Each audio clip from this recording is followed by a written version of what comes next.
కారం కారంగా పుల్ల పుల్లగా కోడిగుడ్ల పులుసు. ఒక గిన్నె తీసుకొని ఆయిల్ వేసుకోవాలి, ఎగ్స్ వేసుకోవాలి, కొంచెం పసుపు, బాగా ఫ్రై చేసుకోవాలి. అదే గిన్నెలో ఇంకొంచెం నూనె వేసుకొని ఆనియన్స్ వేసుకోవాలి,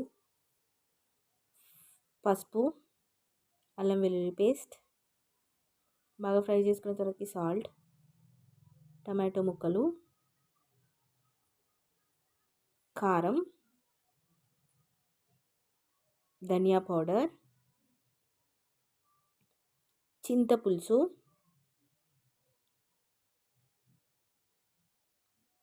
ఇంకొంచెం చింతపులుసు పోసుకోవాలి, ఎగ్స్ వేసుకోవాలి.